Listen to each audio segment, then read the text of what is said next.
الله سبحانه وتعالى يا أيها الذين آمنوا هل أدلكم على تجارة تنجيكم من عذاب أليم تؤمنون بالله ورسوله وتجادلون في سبيل الله بأموالكم وأنفسكم الآية. Uislamu hatuna mawaidha yatatolewa kesho, lakini kwa kuwa kuna jambo lazima tuwekane sawa kuona kwamba tunajiendeaje. Alhamdulillah, salama imekwisha na kesho huenda sio huenda bali tutakuwa na wageni hapa. Kwa hiyo nitoe wito watu kuonyesha ushirikiano katika kufanikisha jambo hili.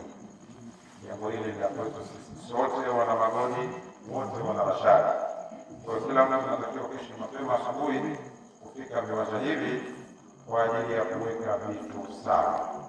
Naamini kwa uwezo wa Allah vitu vitapita vizuri. Katika kufanikisha mambo haya unahitaji vitu viwili muhimu, ambapo ni nguvu ya watu na mali, kwa maana ya pesa. Yote ni muhimu katika kusimamisha jambo hili na vyote vinahitajiana. Kwa hiyo tuombe kesho watu wote kabisa kuzingatia jambo hili lenyewe ni katika jihad, ni katika kuombea mji pia. Kumsalia Bwana Mtume sallallahu alaihi wasallam kwenye mji, kwa sababu Mtume ni rahma, mwili sisi kwetu ni rahma. Kwa hiyo tunapomsalia hivi kuna mambo mengi tunaondolewa na kuna baraka nyingi nzuri ambazo tunaletewa. Kwa hiyo niombe watu wote bila kujali umechanga au kuchanga, lakini kesho tuje kwa wingi sana, tuache michezo yote na raha huko nje, tuje tangu asubuhi katika maandalizi, lakini tuje mchana na tuje usiku wakati tukamilisha shughuli hii. Itakuwa ni fedheha kubwa kila mtu atakaa pembeni akaona kama hii shughuli ya kina nani. Hii ni shughuli yetu sisi sote, haina mwenyewe. Na kila mtu unapoona unachokifanya ukifanya, wala usisubiri usukumwa, lakini utakapoombwa fanya kitu fulani pia usipite kuona kwa nini naambia mimi. Hapana, tushirikiane kwenye sekta zote mpaka jambo letu lipite vizuri. Tuko ndani ya ibada.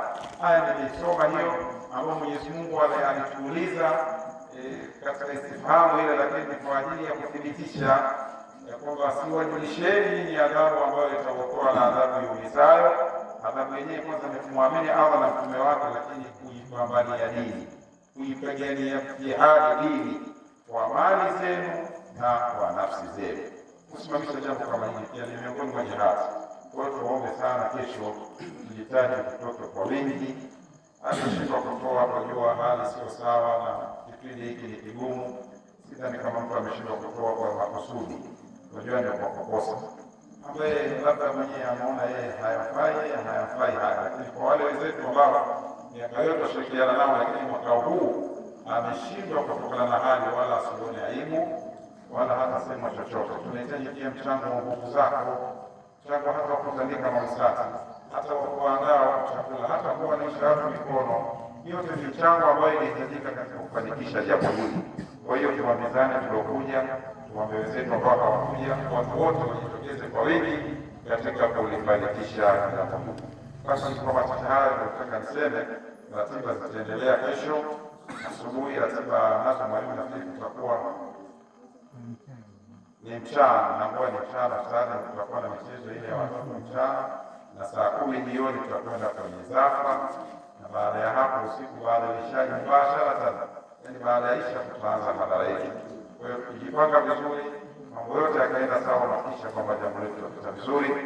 Muombe Mwenyezi Mungu Subhanahu wa Ta'ala tuwafikishe na tuwezeshe kulikamilisha jambo hili. Kwa hiyo nitoe maiki hii kwa mzee mwenye mwaka tuweke Fatiha, alafu tuombe dua kwa ajili ya kuakhirisha mpaka kesho insha Allah Ta'ala.